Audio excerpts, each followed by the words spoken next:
discussed in the emergency session of the Arab parties in Damascus.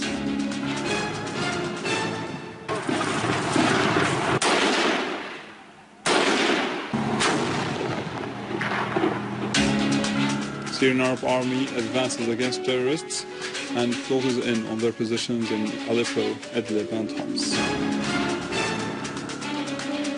7 terrorists are killed when they attacked a border camp in Iraq, whose army continues to chase the terrorists of Al-Qaeda.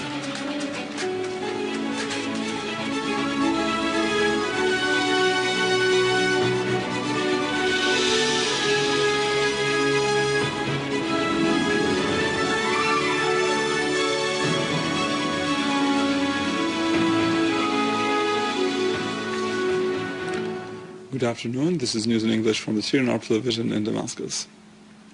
Russian President Vladimir Putin discusses on a phone call with his Iranian counterpart Hassan Rouhani the international conference about Syria, Geneva II, and the Iranian nuclear program. The media office in the Kremlin mentioned that the two sides stressed their adherence to settle the Syrian crisis in a peaceful manner. On his part, the Iranian president highly appreciated the Russian efforts in the framework of the Iranian and the Group of 6 negotiations. The Russian President, representative to the Middle East, Deputy Foreign Minister Mikhail Bogdanov, stressed that his country considers Iran an important partner in all the Middle East files and the peace process. Bogdanov, during a meeting with the Iranian Foreign Minister Hossein Amir Abdullahian in Moscow, said the dynamic development of the situation in the Middle East is very high and requires condensed bilateral communications, as it is important to exchange information and ideas. On his part, the Iranian official pointed out to the importance of success of this political solution, as the political solution is related to some countries abandoning supporting terrorism in Syria, stressing that the Syrian people are the ones who take their own decision to solve the crisis politically. The emergency session of the General Conference of the Arab Parties began in the Damascus Hotel in Damascus, attended by party representatives from 16 Arab countries.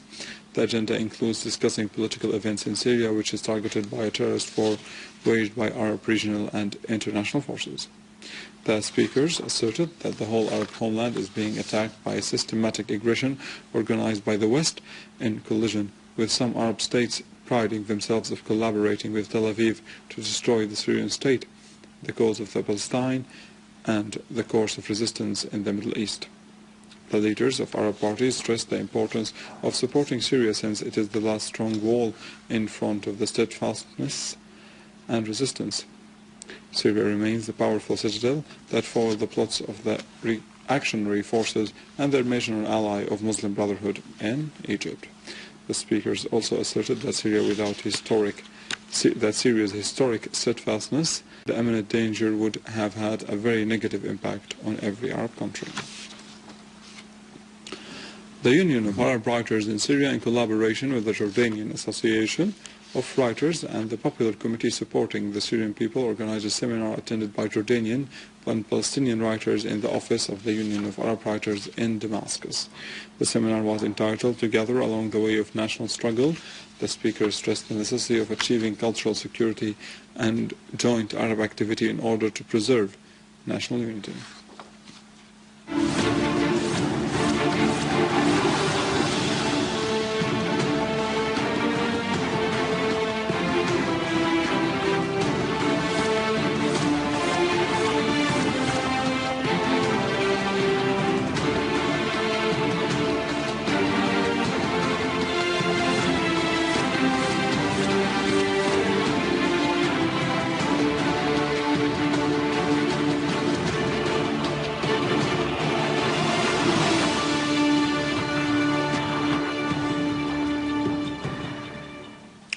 In field developments and in Idlib countryside, the Syrian Arab Army units destroyed 2 hideouts of terrorists from Jabhat al-Nusra and Nusra Front and the Islamic State in Iraq and the Levant. All the terrorists in the town hideouts in Al-Malaji and Al-Fatira were killed or wounded. They included Saudi, Jordanian, Egyptian, Iraqi, Libyan, Moroccan, Tunisian and Turkish terrorists.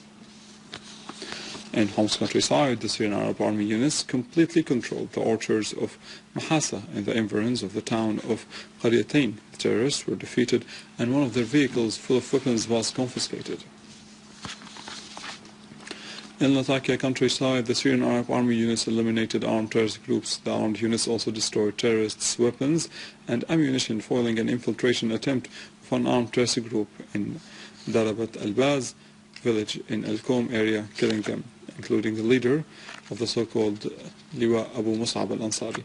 The Syrian Army units also targeted the hideouts of terrorists in Kafardalia, Salma, Tatia, and Azway. The Syrian Army units imposed their full control on the area of the factories to the east of Al-Nirab airport in Aleppo, after defeating all the terrorists entrenched there.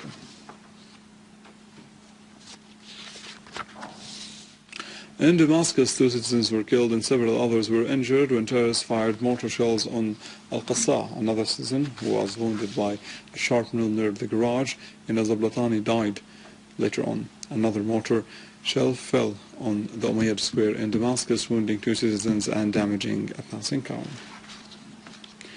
Moving to Iraq, where Iraqi forces, supported by military helicopters, carried out a series of operations to chase terrorists of the so-called Islamic State in Iraq and the Levant in several Iraqi governorates.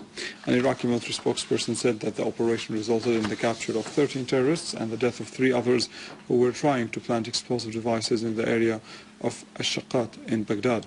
The Iraqi forces also captured a storehouse full of explosive devices and detonated another device that was about to be used. The Ministry of Justice signed a memorandum of understanding in the aim of spreading legal awareness in all means. The Ministry of Justice and the Ministry of Culture signed a memorandum of understanding about the spread of legal awareness and the spread of legal culture that protect the Syrian citizens from being misled.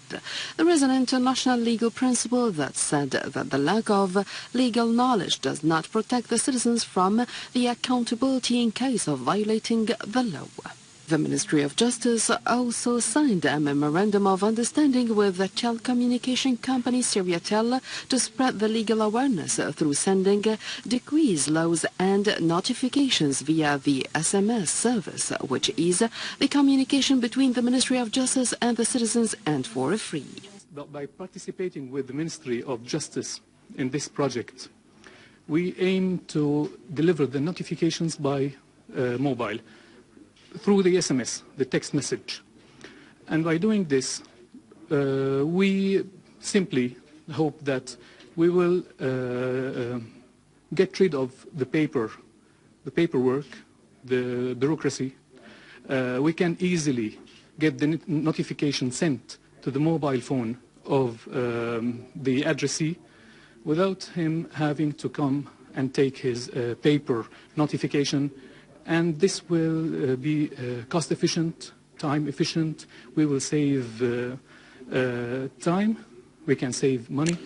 And with this, we come to the end of our news for today. For more details about Syria and the region, and to view this portion again, you can always visit our website in English, www.syriaonline.sy. Stay with us, the latest in economy with Vanny after the break.